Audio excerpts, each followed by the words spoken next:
Yeah. 3-6, mafia. Yeah. Whoa. Hey, yeah. Whoa. Say what? Whoa. 3-6 Mafia. It's going down. Y'all know what time it is. We ain't playing with you. In the club, in the street.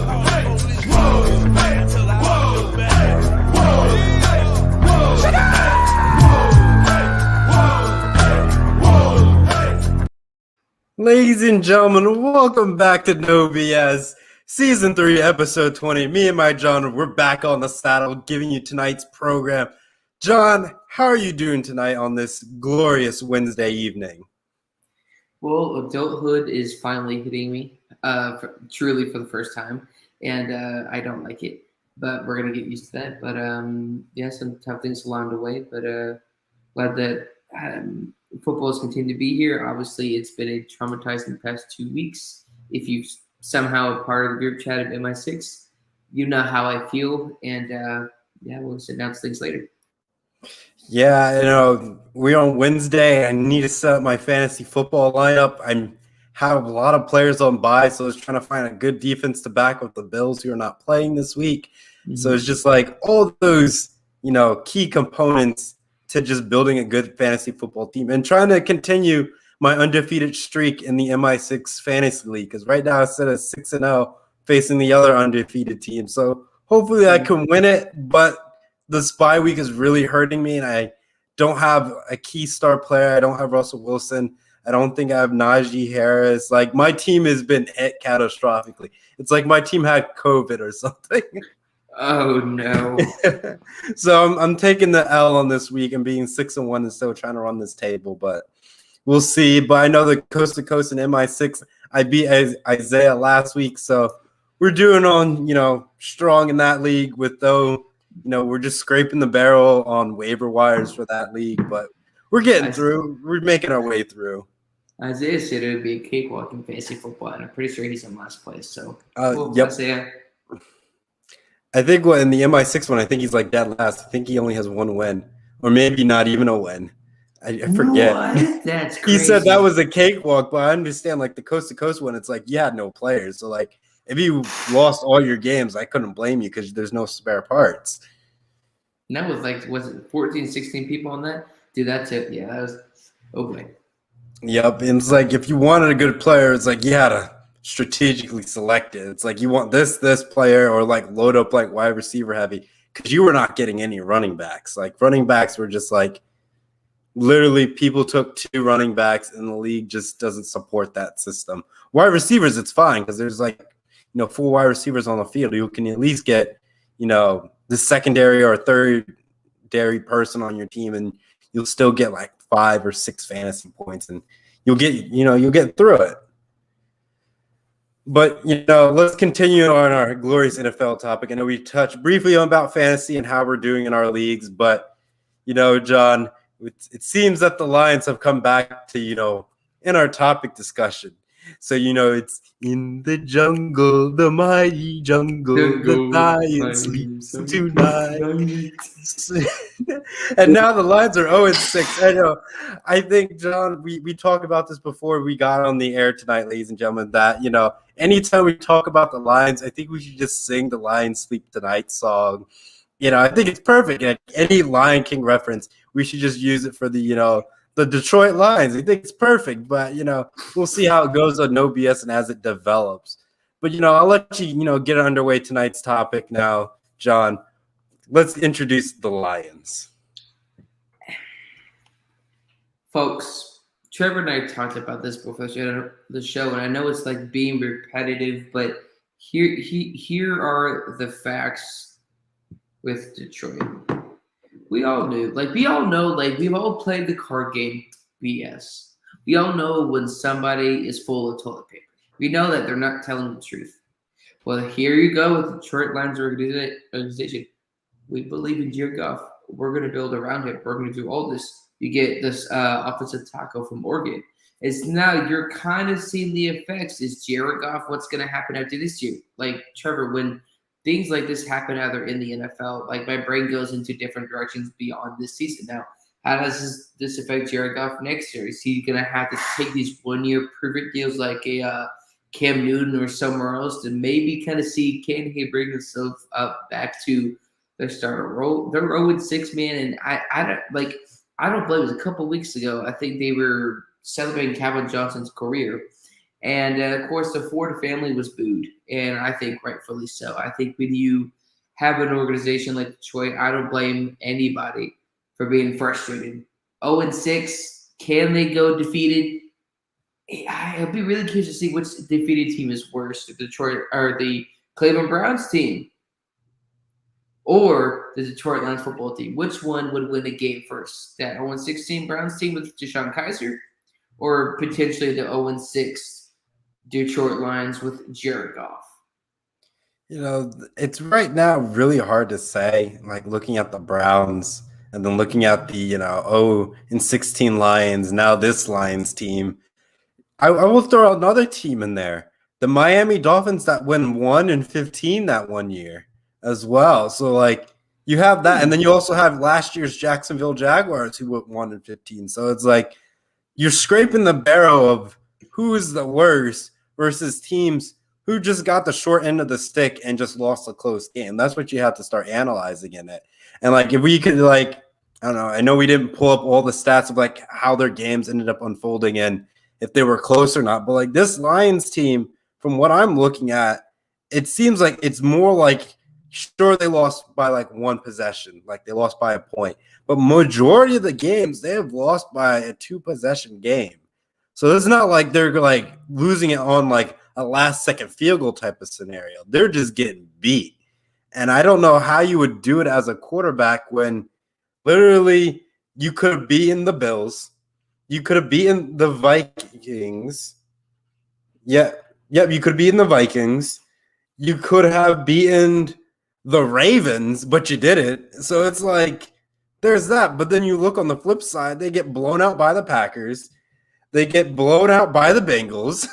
So it's like there's no balance of how good this team actually is. The Ravens obviously put up points, and the Vikings have, Kent Cousins and him just being an average quarterback, and somehow they're winning that game. But it's just like the Lions are close, but then the next week they get blown out. Like there's no consistency. If you have every other is a consistency, sure, then yes, they're right on spot on the money for being every other inconsistently. But it's just like one week they're close, and next week they're just like, I'm just going to take this one off. We'll just take the L. We had a close loss last week. Let's just show people why we're just bad. Let's lose again, but a great amount.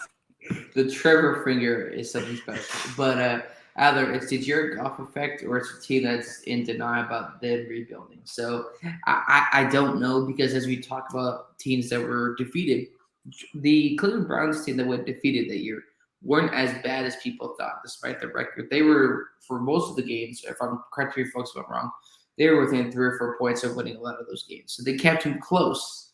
They're not Detroit, where Detroit likes to, let's just say, folks, beat Detroit.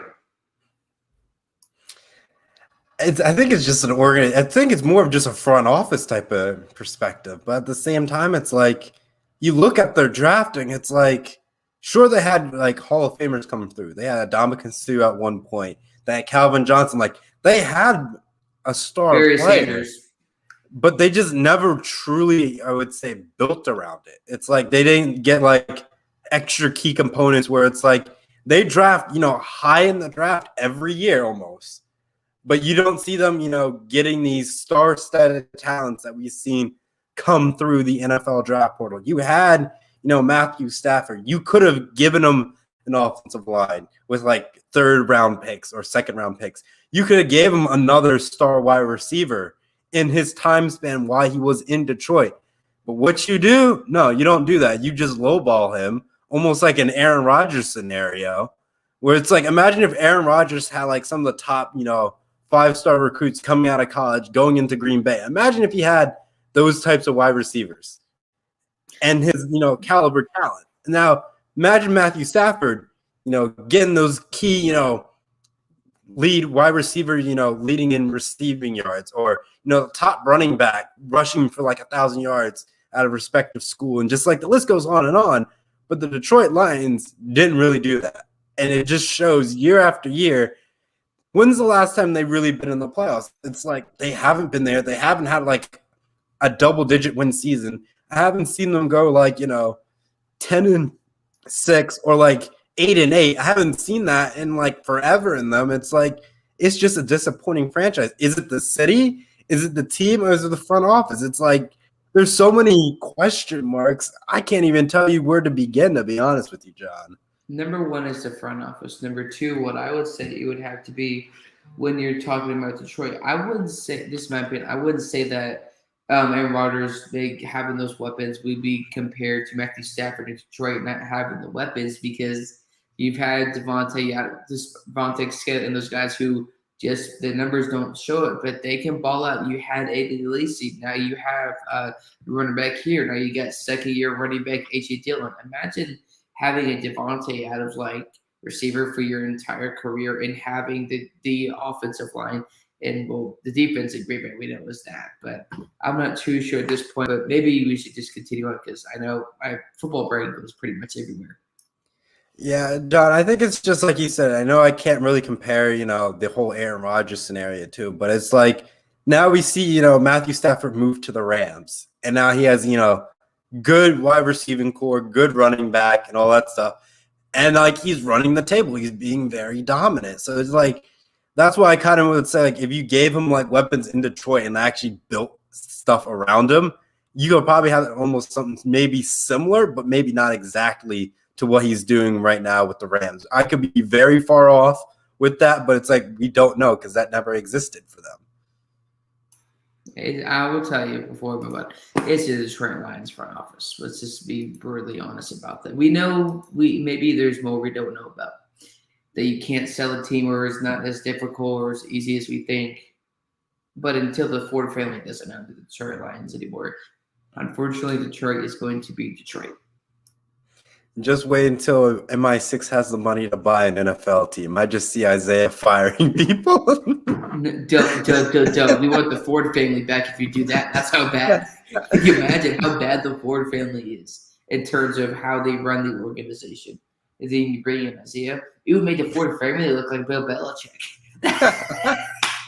That's how bad and hilarious it would be, Trevor.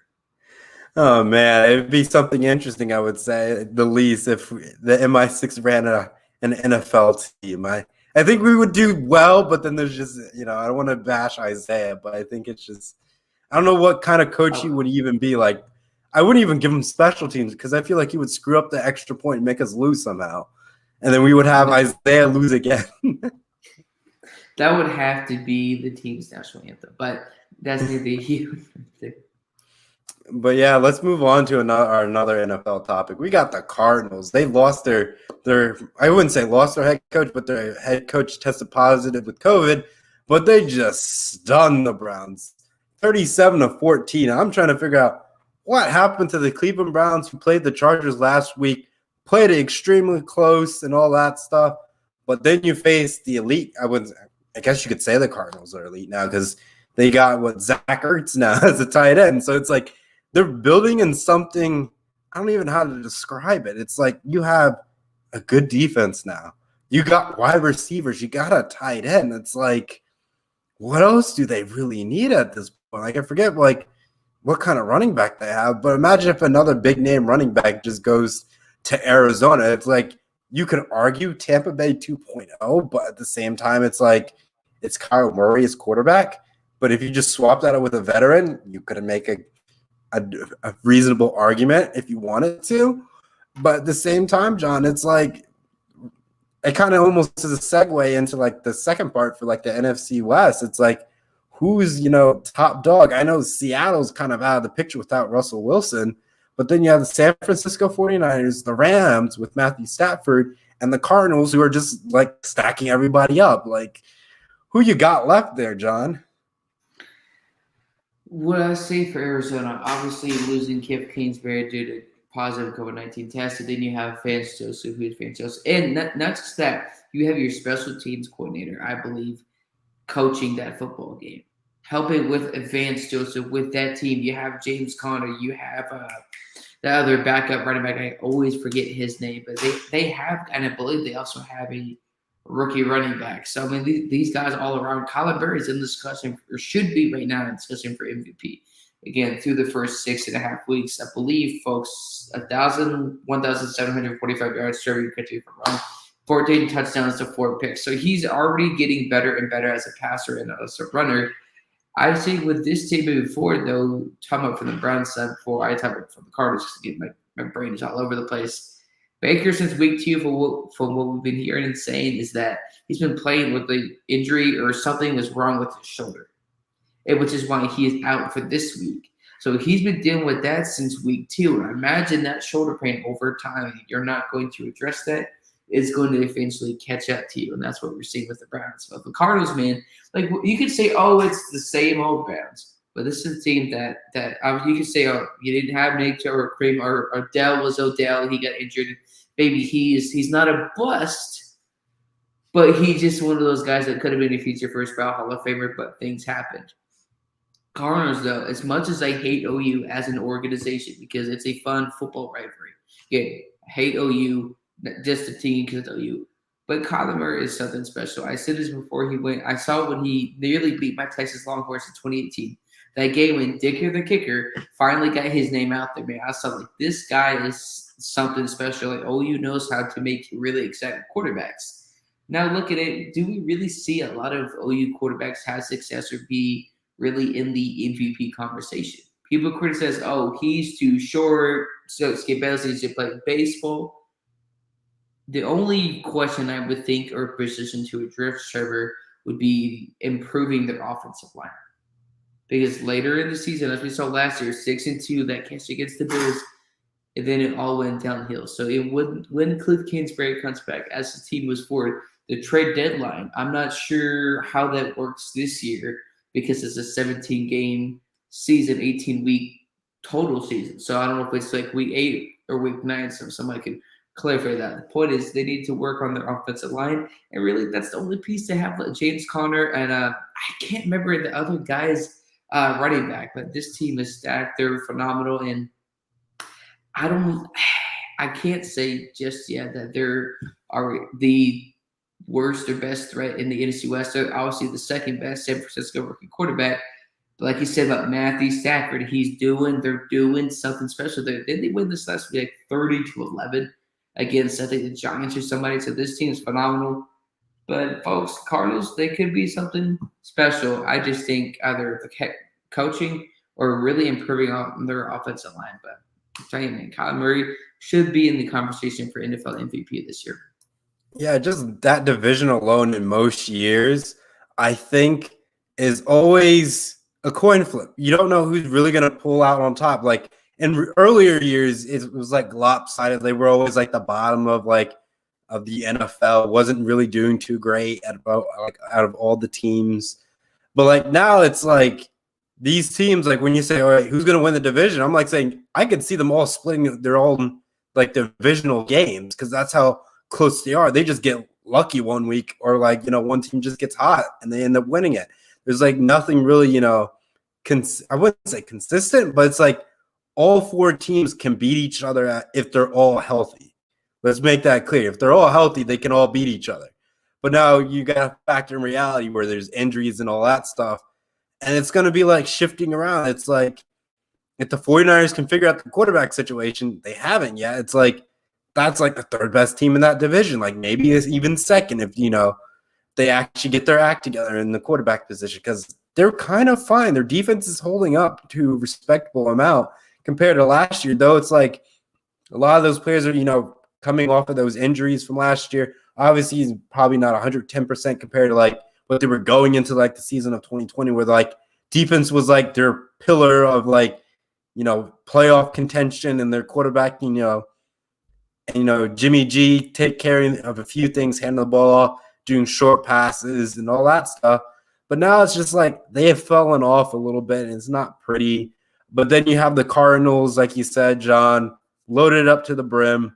You can't like expect anything else for them. It's like almost a Super Bowl or bust as a weird scenario, or like a deep playoff run or bust, because these star wide receivers, are going to be more towards, I wouldn't say, you could say they're still in the prime, but towards like almost the edge of it before they start having a little bit of a downfall a little bit. I don't know, because wide receivers are really hard to pin down, saying that, it's really hard to really, like I said, pinpoint it. And then you look at the Browns with, Baker Mayfield being out and then the injuries that the Browns are facing. At the same time, it's not like college football where it's like, oh, we can afford to pull out our quarterback and let him rest. Like the NFL, it's like all teams can beat you. So if you really want to trust in your backup quarterback to win it, it's like you're going to have to be the next man up to play. You can't be like saying, well, we're playing a cupcake team this week. I can, afford to bench, Baker Mayfield like Ohio State did when they played Akron. Like, you can't do that in the NFL, sadly as it is. But it's like you can think about, like, can we still win our division? If not, can we get a wild card spot? Like, what do we need to do to secure a playoff berth? Take care of that and still get everybody that we need back in time for the playoffs to make that deep run for the Browns for another AFC, maybe a deep run for an AFC title appearance. Who knows? But we have to see how that stays healthy because, the Chiefs, on the other hand, they're struggling right now, John. The Chiefs are struggling and they're not making it through. So I'm like saying, could the Chiefs miss the playoff picture somehow? And now if that happens, it kind of gets off topic, but it's like, who fills in that void coming on top in the AFC at that point? If you want to answer that, John, you can go for it. We can save it for another topic for another time. Before we get to that, though, who's going to be out for tomorrow's game? Because we're talking about the Browns. Baker Mayfield, Kareem Hunt, Nick Chubb, Jarvis Landry, Odell Beckham Jr., Jack Conklin, Jedrick Wells, Treader, and Jeremy, and his last name I cannot pronounce. So that is effectively 9 to 10 players that are out for tomorrow. And Baker Mayfield insisted on playing. I don't know. But to your AFC question, I can't write out the Chiefs just yet. After I'll see what happens if my Broncos are somehow legally allowed to play in Denver still. The Chargers this past week, again, I'm not just ragging because it's all fun. Obviously, my team played terrible. But the Chargers, I don't know, something happened this week. I don't know what the issue was, but they unfortunately weren't able to get the ball down the field. I didn't miss the game. But the Raiders, there's a lot of questions in terms of, are they really convinced? Are they for sure? Derek Carr is our future franchise quarterback. Here, all these contracts coming up. Look at the AFC with Lamar Jackson and Buffalo. I think if you're talking about are you talking about just the AFC West or like the AFC? The AFC in general, since the Chiefs are struggling, and if they don't end up winning the AFC, West division, it's like, do they have enough to even solidify a wild card berth? Maybe they fall short. I don't know. If somehow that were to happen, which I don't think it will. Because that'd be like the day Patrick Mahomes stops putting ketchup on the steak. That's neither here nor there. That's a food crime. But the point is that I think if somehow that would happen, the Chiefs were to somehow not be Chiefs next year, it's between Baltimore and Buffalo. Like, I know Steven has his trolling comments, and I really hope he's not serious, but Baltimore and Buffalo are arguably right now the best two, not just fun teams to watch, but dominant teams, not just in the AFC East. They're phenomenal teams. Josh Allen is getting better. You see the connection between him and Diggs. You see what Lamar Jackson is doing in Baltimore. Le'Veon Bell finally get active to the active roster. So who knows what can happen with that. But I think right now, if something happens with the Chiefs, or even if it doesn't, the three teams in the AFC, people can agree to disagree. It's going to be number one right now, the Chiefs. Unless something crazy happens, guys, I can't count them out. I bet on too many times. Baltimore and Buffalo. I just think those two teams right now are definitely going to be good. But right now, it would have to be Baltimore and Buffalo if somehow the Chiefs were to, like Casey King says, full Higgins.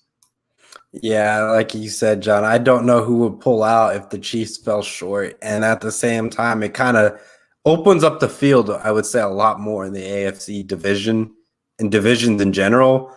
And it's like, who do you trust? I would trust the Bills to make a deep run. If the Colts get their act together and Carson Wentz can actually, perform, they could also make a deep run. You have, if the Browns get healthy, they can make a deep run. The Ravens, Lamar Jackson needs to prove it. He needs to get to the AFC title game. Like, if he doesn't, it's like you're putting all these record Hall of Fame numbers up, John. Kid you not, put them up, all those numbers, but you have no playoff, I wouldn't say playoff experience, Deep playoff experience. Yep, deep playoff experience or anything to show for it. It's like you're just all regular season hype. You got to get to the promised land at least once or maybe even twice in your career. Some quarterbacks can't even get there twice. No, I know that'd be a high standard for him, but at least getting to the promised land. He doesn't have to, win it. He just has to get there once. And now once he's there, can he repeat it? Can he get back there later in his career? Because we all thought Cam Newton, when he got there, we thought he was going to put up points, have a spectacular Super Bowl. What happens? He doesn't show up. He gets just destroyed by Denver's defense. Peyton Manning didn't really bowl out in that game. So, terrible. If you had an MVP game, Cam Newton, I think he probably could have pulled out that Super Bowl. Maybe, maybe not. I don't know how it would have, ended up unfolding because you were going up against a solid Denver defense. But I think the game will probably still have been close. But I think Cam Newton would have had maybe it'd be like a Vince Young, for Texas, going into the end zone, last second drive and say, I got this, guys, and does super Cam into the end zone. And that's how your Denver Broncos would lose, John. But, you've seen that once on the positive side of life, but then you see it happen to you on your Broncos. But that's an alternate universe in our NFL what if. Jeez. But for me, maybe because I'm harsh, though, because I think football is a great sport. Lamar Jackson is Ravens team. I'm not just putting all Lamar Jackson mythically. Yes, I'm critical of Lamar if they didn't get the AFC Championship game. I don't want to hear a single thing about Lamar Jackson that. But to me, they have to, as a team, Lamar Jackson and the entire team, not just Lamar, they have to get to the Super Bowl and win it in the next 3 to 4 years. Now, you could talk about, not having the right receivers or anything else, but the fact is, you drafted Hollywood Brown pretty high. You could say, Sammy Watkins isn't this or that. Well, why would Baltimore sign to a 2 to 3 year deal? Yeah, he may not be the best, but you need that veteran experience, especially when who else is going to mentor him? You have Le'Veon Bell, which at this point, I don't think he's saying that much because he isn't the same, but they have to get to the Super Bowl win it, in my opinion. For me to admit 100% that I was wrong about Lamar Jackson.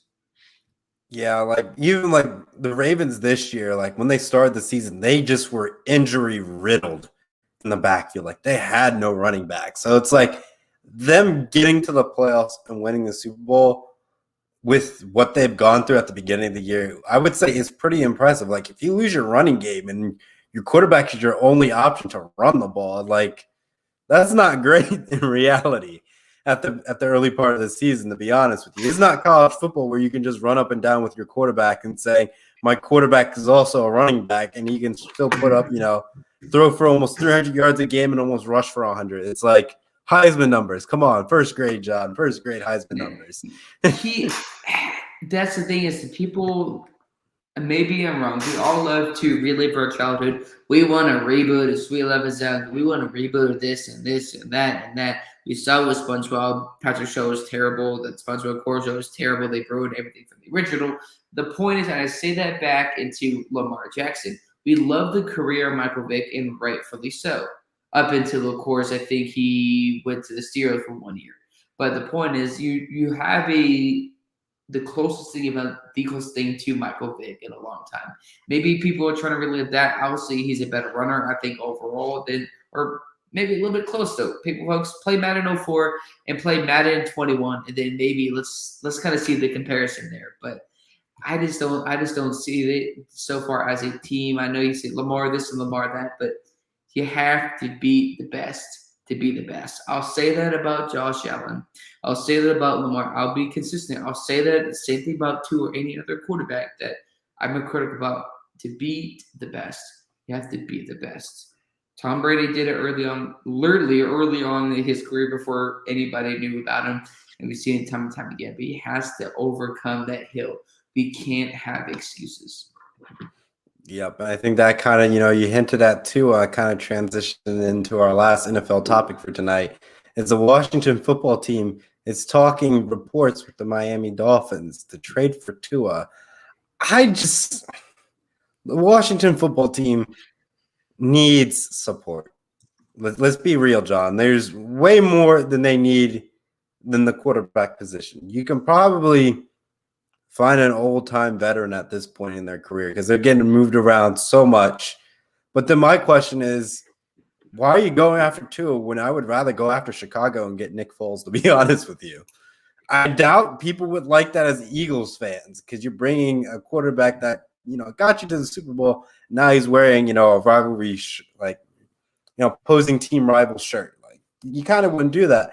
Then it's like you could look at Andy Dalton, but it's like this guy's choking in wild card season central. It's like he doesn't go far. So it's like there's that there. And then you just have Tua, who's probably going to be injury riddled still. So why are you bringing that there? It's like an RG3 2.0. Ooh. Maybe it's too early to say. But to a certain extent, I can be wrong about a ton of things, obviously. But Tua so far it's not working out in Miami. Obviously, not every single NFL rumor that we read and hear about is true. But this is not the first quarterback rumor we've heard in Miami. Another one y'all can look up if you want. But if I'm Miami and somehow this is true, what are you getting in return? Washington's not trading Gibson or McLaurin, who's already a top 3 or 4 receiver in the NFL, better than Odell Beckham Jr. and certain other receivers right now because, again, availability is your best thing as a receiver. They're not trading their tight end. They're not trading Logan Thomas. They're not trading Chase Young or any of their defenders. So, what in this potential situation, Trevor, anybody that's watching, is what is Miami going to get in return? Or what does this say about Miami? This is your second-year guy. You drafted him, I believe, top 8, top 7 overall in the 2020 draft. And you're already deciding potentially, keyword potentially, folks, because it's just a rumor. We don't know all the facts and information yet. You're ready to move on from him. You're finally ready to admit Brian Flores. You made some phenomenal picks in the draft and free agency. But this one, you made a mistake on. And there's nothing wrong with admitting that. We've seen that. And then guys get another player. And then, boom, there's some success. The fact is, I say fact, hopefully this is true. Because I'm ready to tell people, hey, I told you Tua in Miami isn't going to work. I picked Washington football team to win the NFC East. I thought their defense was going to be good. I thought we all thought that. I'm not saying they were going to be elite, but they were getting there. Unfortunately, that hasn't worked out. The quarterback play hasn't worked out. You're bringing Tua. Is he really that much better? He's not better than Tyler Heineke. It just doesn't make any sense. If you're Washington football team, he's not a veteran. He's not a first or second tier quarterback. He's below, maybe almost better than Andy Dalton, if even that. And so if I'm Miami or Washington, nobody really wins in this trade because you're not going to trade Logan Thomas, Terry McLaurin, or Gibson. So I got to ask, is a trading offensive lineman? What's the kind of trade potential scenarios that could happen? Because it's so far from what we're hearing, it's a lose-lose situation for both sides. Yeah, I feel like Miami's probably looking for draft picks. That's what I'm thinking. Because it's like you basically got 2 in the first round, and you want something in return. Maybe I know he's not a first round pick, to get from a trade, but you can probably get a second or third round out of him. But it's like now you don't have anyone at the quarterback position. So who are you seeking once you do that? It's like, if this was closer to the trade deadline and your season is that bad, I think they're 1-5 right now. So it's maybe they're tanking for a first round pick. I don't know. But I think that's going to go to our Lions. But we'll have to wait and see. But I think I really probably would say that the Dolphins, I don't know what they really else need. It's they have decent players. They just need a quarterback. But it's just it's almost the same state as the Washington football team. The Washington football team line is just awful, let's be honest. No quarterback can operate in that system. So even if you got a good quarterback, they're just running for their lives. If they're not mobile in the pocket, they're just dying back there. Like, it's weird because Washington signed their. I'll bring up the comment, John. Ishmael, Tua to the I've sent Broncos. you. I see this. I would trade Drew Lock for Tua because I don't like Drew Lock. But I feel like we all have, Ishmael, our cup of coffee in the morning, maybe a Monster or like just a sip of Gatorade. I don't know. We all have our morning routine. And we all have our evening routine. This is Ishmael's evening and morning routine. What can I say to troller? Get on those nerves just a little bit. But going back to that before I let you continue, Washington signed their right guard to a 5-6 year deal because they had contract issues. You let your left tackle go to the San Francisco 49ers in the NFC West, and then you sign your right guard to a 5-6 year deal, I believe, and now they're not playing well. What's happening here? McLaurin's a phenomenal receiver, Gibson. But bringing in Tua, what does that really show? Did Miami have too much success early on? Letting Ryan Fitzpatrick go was a mistake. Who knows? But if I'm a Miami football fan, this is a really weird time. Yeah, I'll read some of our comments from our viewers tonight. We got, Corey Goodrich saying that the NBA is back and he's happy. And he also says, football games tomorrow, gentlemen. I think we can't wait to see Thursday night football. See what the Browns can, do with the Broncos. But I probably, trusted in Teddy Bridgewater to win that football game since Browns are just missing so many key people in that game. Kirsty Wilson says, hi, guys. And then Ishmael says, thoughts on the Lakers' loss last night? I'll just do pretty much briefly. Season's still young in the NBA, so though they play the Golden State Warriors, and yes, the Lakers loaded everybody up this year, but the score was 121 to 114, and it's the first game back, so it's going to be like that. And they'll probably win their next game, but at the same time, it's like, do the Lakers try to capture the number one seed in the West, or do they try to sit in the mid-tier and be like a second or third seed? I don't know how things are going to unfold. And obviously, injury in the NBA can really mess up your playoff configuration and how long players, sit out and on top of that, load management. I don't know, John, if you want to add anything else to the Lakers loss to the Golden State Warriors. I'll just leave it at that. All righty. But, John, do you want to add anything else with the Tua conversation before we bounce to college football for tonight? For most people I've talked to behind the scenes and just people in general, I wonder some people finally willing to admit about Tua. Some people somehow think Tua was the guy, but the fact is left-handed quarterbacks don't necessarily make it in the NFL. Michael Vick was the only one per se, and he wasn't a great passer. Just look at the numbers. And so it wasn't necessarily because he's always left-handed quarterback. The problem is I think with left-handed quarterbacks, your throwing motion is just like this. And so if you're trying to throw the motion of the ball like that, and you have a player going over here, you go like this, you're basically screwed. Your throwing motion's all whack, and it just really doesn't work. And so no, Tua will not come to the Broncos. If he did, I would advocate and go to Denver, sign and print out a contract, and for Vic Fangio, Pat Shurmur, and John Elway to resign with the Denver Broncos if somehow that happened. Yep, and I think that's a good way to end that segment and move on to the world of college football. Yep, we got Coach Orgeron from LSU agrees to $17 million buyout deal with the LSU Tigers, and will leave after the 2021-22 season. Now, John, looking at this vacancy, which coach is going to, try to make their way to LSU?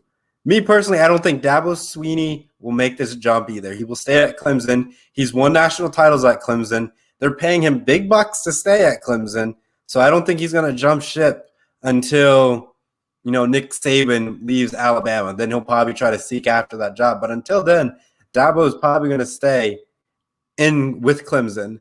And then if you have Jimbo Fisher with A&M, did win a national title. He did coach that Heisman Trophy and Johnny Manziel. So like he's been recruiting well in A&M, though it hasn't been, SEC title championships and all that stuff, but he's doing fairly well at A&M and doing well in recruiting. So it's like he wouldn't leave A&M to just get, move somewhere else in the division, then just still have the same record again. Like, who does that? Like, I'm moving over to a new school and still having the same performance. Like, what coach does that? Like, unless you guarantee yourself, like, if I got more 5-star recruits, maybe I could run the table. Maybe I could beat Alabama more often. I don't know. But at the same time, you got stuff going on at A&M. Just got to keep recruiting right and just keep stunning Alabama every now and then. You'll get more recruits coming through the system. And plus, now that players can get paid, it kind of shifts things a little bit. Because I know Texas is a football state, and you can get some good players rolling through if you are able to beat some of the top powerhouses in your respective SEC conference. Here we go with our college football talk, folks. It's not going to be an hour and a half. We promise. But if I'm from Clemson, brain fart for a long day. Why would you? This is not a year where some people are freaking out, oh my gosh, is the dynasty over? No, it's not. They're literally having an off year. They lost a lot of players. You come back in 2022, you see the results in 2023 and 2024, and moving forward from there, Clemson will be just fine. They know how to recruit receiver, tight end, quarterback. They know how to do that. They will be just fine. That being said, though, if I'm him, like, why would you go? Because let's say next year the new head coach, he recruits well, gets to a national championship, and wins it, hypothetically, and then you go to A&M. And of course, the A&M coach, why would you want to leave it? Like, imagine a potential rivalry in either 2022 or 2023, the old rivalry of the Texas Longhorns. Why not rehash out those memories? Ryan Tannehill knows a lot about that. Of course, the Tennessee Titans quarterback, but maybe I'm being full Higgins. Would you pick? Again, I don't know a whole lot as much about college football like yourself and Dean that have on the show multiple times. Again, y'all can roast me. What if there's either Jack Del Rio? I think he's probably gone in the NFL pretty soon because this performance this year, like you said, Trevor, with Washington as a team as a whole, they're not playing well in the NFL. There's no like, oh, let's give it 3 to 4 to 5 years. If you're not playing well with this tech team, it's pretty much over. So maybe there's a chance there. Maybe on Sanford, Higgins. No way, no how. Who knows? Yeah, I think like it's really hard to say who deserves the LSU spot. Like now you can look at Penn State's head coach and James Franklin. Maybe he makes his way down to LSU. But it begs the question. He's doing well with Penn State. Though it's like, he needs to be able to win the Big Ten. He did win it. He did win the Big Ten with Saquon Barkley and all that stuff. No national title to prove it. No college football playoffs to prove it. But at the same time, like if he beats Ohio State, he's in the college football playoffs if he runs the table. It's like kind of obvious. Like if you beat Ohio State, you're in the college football playoffs in this era as we speak now. But at the same time, if you let's say he goes to LSU, that's even harder, to be honest with you. Like you don't have to worry about one roadblock with Ohio State. Now you have to worry about Alabama. You may have to face Georgia in that same year. And then you have to worry about, maybe Florida if they had decided, become good again at some point. Because sometimes they're good, sometimes they're bad. But then you have to worry about some weird trap games like losing to Ole Miss somehow. And everyone's head scratching, how'd you lose to Ole Miss? But then Ole Miss says they're back. And then you have Missouri, who's middle of the pack. And then it's just like A&M decides to get their act together. Auburn with their wishy-washy trap game lifestyle where they, lose 1 week to a team that they shouldn't lose to, and then they stun a powerhouse in the following week. So I don't think, James Franklin would want to do that, but if he does go down to LSU, I think it kind of would rejuvenate. I wouldn't say rejuvenate his career, but if he is able to be a Nick Saban and then beat Georgia, and it's like, wow, he really turned it around with LSU, then maybe it's like, maybe the Big Ten is just that hard. And you just can't get around Ohio State because all the recruits in the North want to be a Buckeye somehow. And it just absorbs it out from the other programs up there. I really can't tell you how that really unfolds and how to recruit that. It's like you can easily, keep the kids in Pennsylvania and all that stuff. But when it's like outside, it's like Ohio State recruits kids from Texas and, we've seen what they end up doing up there when they become a Buckeye and put them some ridiculous numbers. But, John, it's going to be interesting who fills in that gap.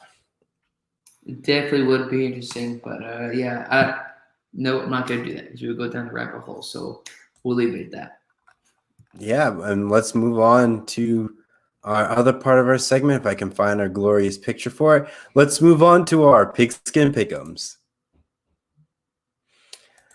All right, John, we are back with our glorious Pigskin Pick'ems. I picked some teams that you may like that Mr. Lee Young can't say anything about.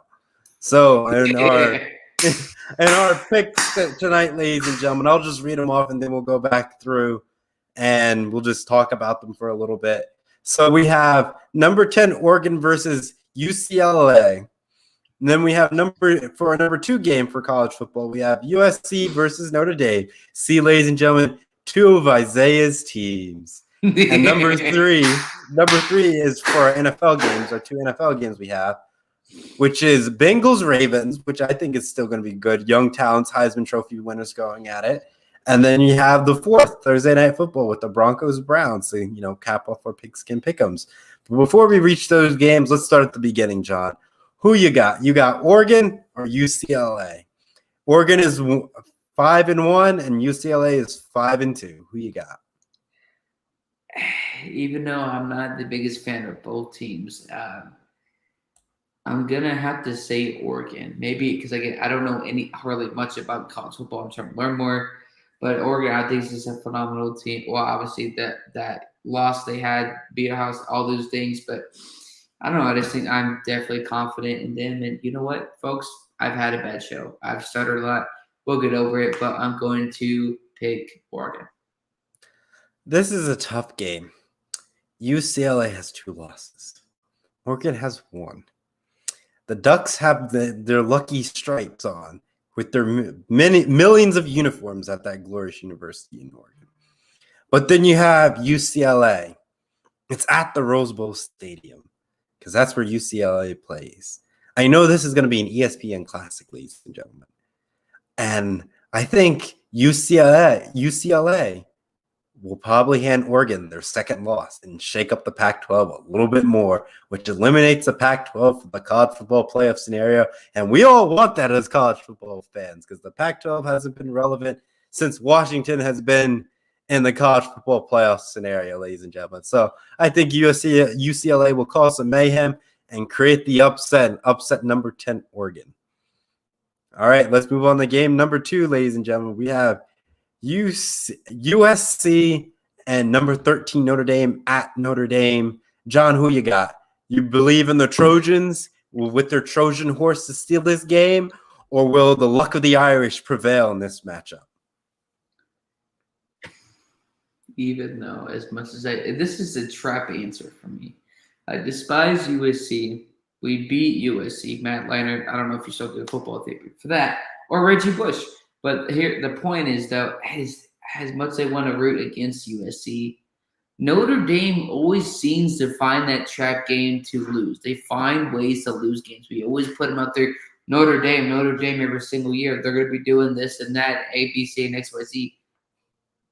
And then towards midway or towards the end of the season, Notre Dame just seems to fall downhill. So I have to pick USC, even though it makes me sick to my stomach.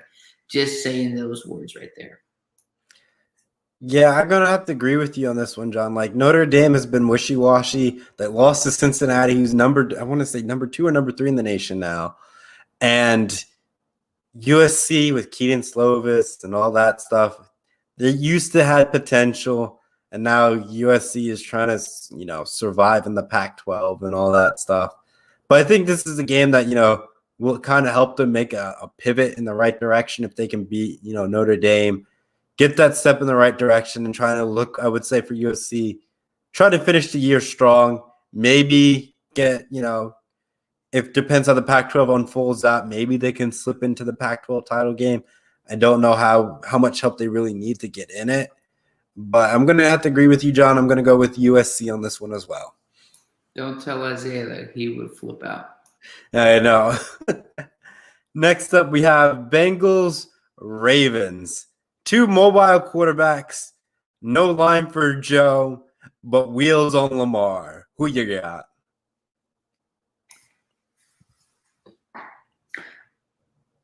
I want to be careful because this could bite me in the butt.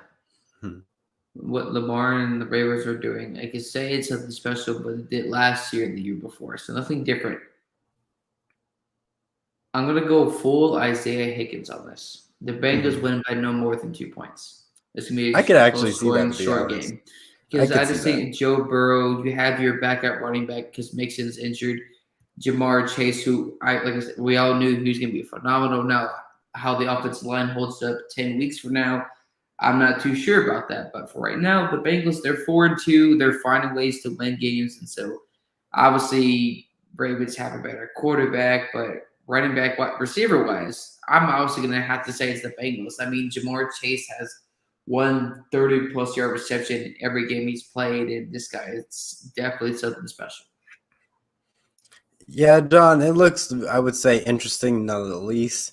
Like the Ravens for the past, I guess, 2 games with the Chargers, and then I think I want to say the Thursday night game or Monday night game that they had, it's been like they're trying to make Lamar Jackson pass a little bit more than making him scramble in the pocket and try to run for yards. And sometimes it's working, sometimes it's not, and then they end up trailing, and somehow they make a weird comeback and make a siege on it. But at the same time, Joe Burrow can be very lethal in the pocket if he desires to. And if the line can hold up long enough for him to make that, key critical pass. But it's going to be close. It's going to come down to the wire. But I think Joe Burrow is going to find a way to pull this one out. And Lamar Jackson, just his legs can't save him in this game when you have someone else who also has legs as well. So I'm going to go with Cincinnati on this one. What you got? I agree. And hopefully Isaiah doesn't see this video because he will, like I said, will go full Higgins. And then our last game to cap us out for our Pigskin Pick'ems is Broncos-Browns. I'll just put mine out there. Browns missing too many players. Broncos, give me those horses. Let's go. I have...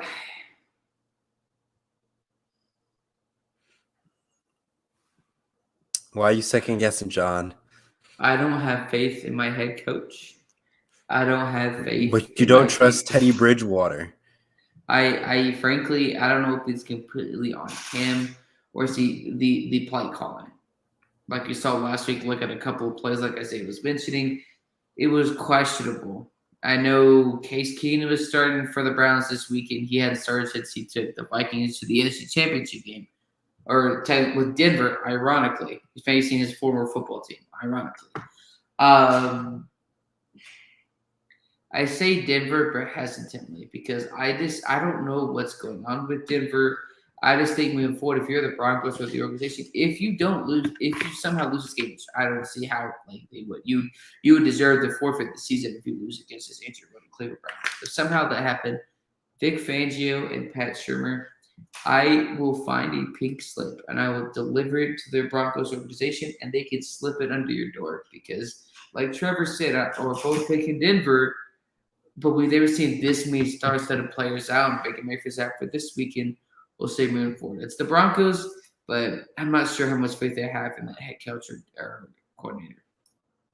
Yep, ladies and gentlemen, that will do it for our Pigskin Pick'ems tonight, ladies and gentlemen. Now let's move on to our Power 5 segment. Персональный спутник.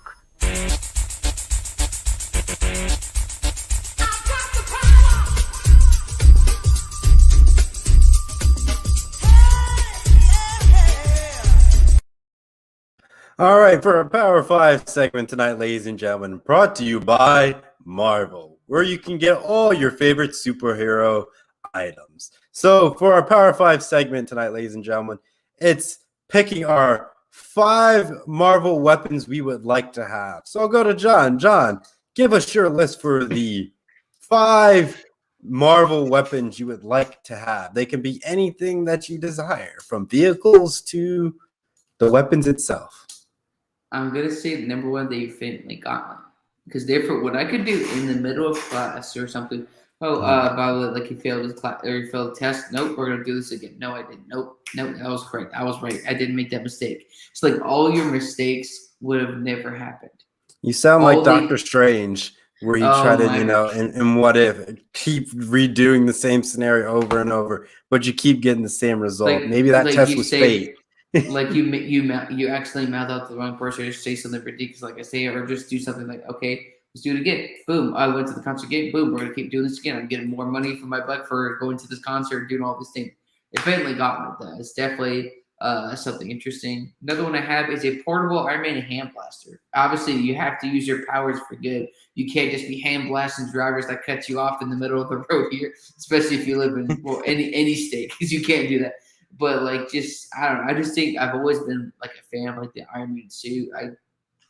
It would probably cost $900 billion plus minimum to make a suit like that. But for me, if I had to go debt risk my life to get a real life one like that, I would do it. But it would be cool though, because imagine like let's say, well, actually, there's probably no scenario where you would need it because it's just Marvel weapons. I just think it would be kind of cool. You could hand blast it or fly in the air. I think it'd be pretty cool. It would just to fly in general. Another one here I would say is Thor's hammer. Now, what would we use Thor's hammer for, Trevor? I don't know. Now, obviously, it's not going to be one everybody can lift it. You have to be worthy. You can't just be Hulk or somebody else trying to lift it. You have to be worthy. Obviously, that one for sure. I say Hulk's brain because he's really smart. Like this guy, I don't think like we talk about it enough or get enough credit, or maybe something happened. Like again, if you watch Shang-Chi at the end, the post-credit scene, but he's one of, if not the smartest Avenger overall. Maybe Iron Man disagrees, but his brains could really help us, especially if you're struggling something, boom, you have the Hulk's brain, you're good to go using your brains instead of your emotions. Last one, I believe, Loki's powers.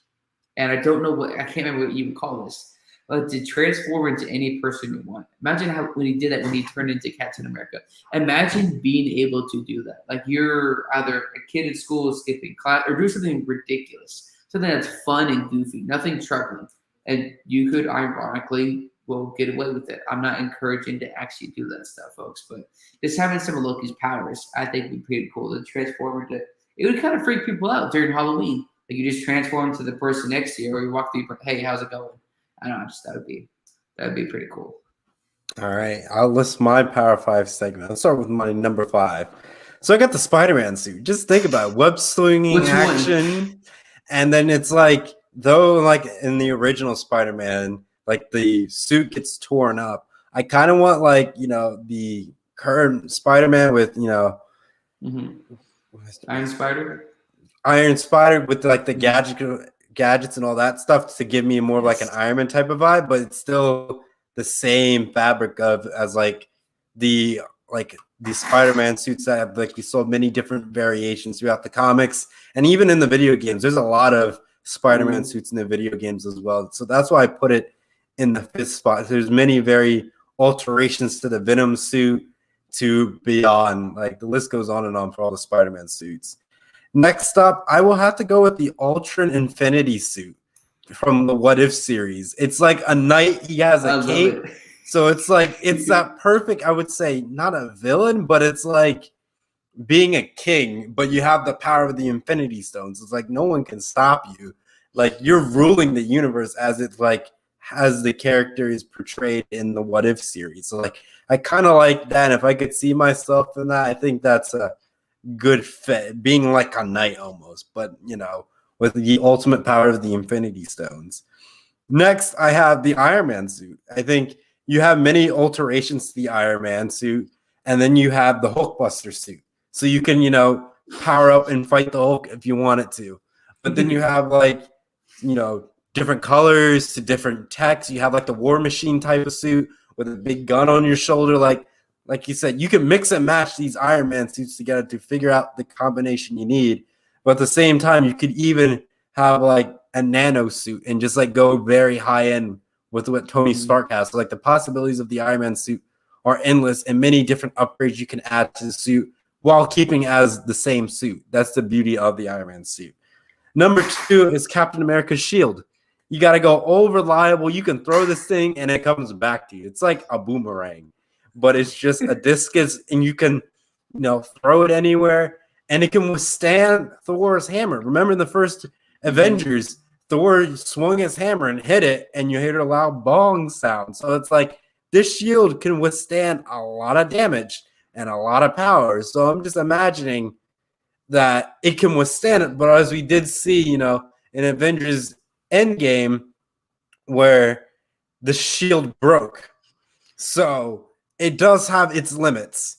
But at the same time, it is very strong and durable because it was able to withstand Mjolnir, but it can survive Thanos' sword. So it's just like there's a breaking point for the shield, but it's a very strong shield as it is. Then the number one, I had to go with the vehicle. I had to go with the Avengers helicarrier. Just had to get all that firepower, all those ships on board the helicarrier, and just making it almost like my Marvel HQ, just traveling the world and just having the firepower to do it. And I kind of would house all the suits that I have that I've listed below on this ship. And that's why I make it my number one. I love it. The one I would say I probably switched with the Iron Man one. I don't remember which one it was called, but that nanotech one in Infinity War, where he just presses it and then just the suit just comes on like that. Or maybe it'd be cool if we had like a watch one or just I don't know. I thought it'd be cool. Obviously, Iron Man's not real or anything. I just think that nanotech is pretty cool. Like something happens out of nowhere, boom, you're good to go. And your glasses, I think, transform into part of the suit too. So yeah, this thing is pretty awesome, man. Yeah, let's now move into our final thoughts.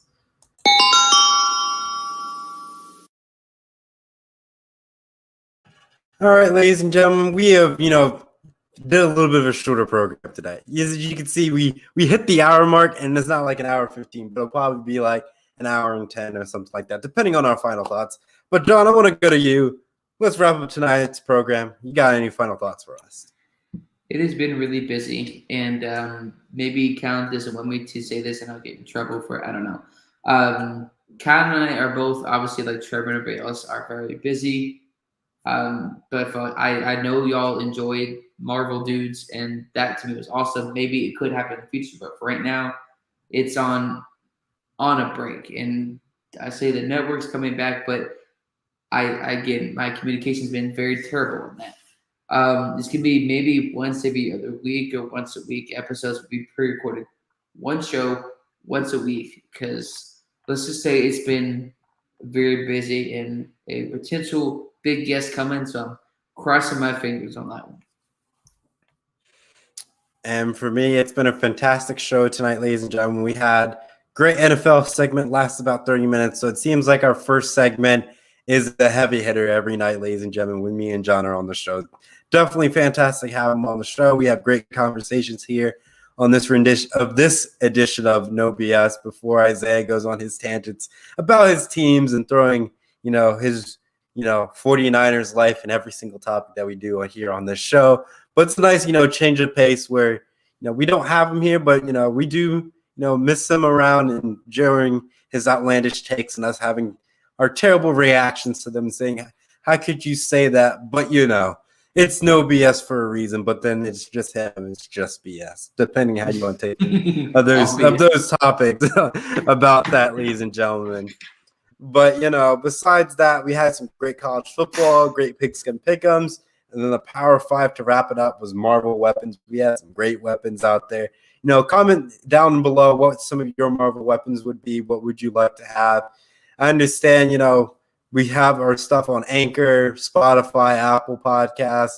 The list goes on and on. So if you want to relive tonight's episode and listen to all of our shenanigans and takes, hop onto those platforms and re-listen to those plays so we can continue to grow as a network. Even check out the MI6 YouTube channel where we have tonight's program there so you can go back and watch it as if it was live and seeing how we went through tonight's. Obviously, comment, leave a like, subscribe on there. Also, follow our, like our Facebook page, Instagram, like all those social media platforms. But that will do it for here tonight's episode of No BS, everyone. Take care. Enjoy the rest of the week, and we'll catch you next time here on the MI6. Yeah. 3-6, Mafia. Yeah. Whoa. Hey, yeah. Whoa. Say what? Whoa. 3-6. this, Mafia. It's going down.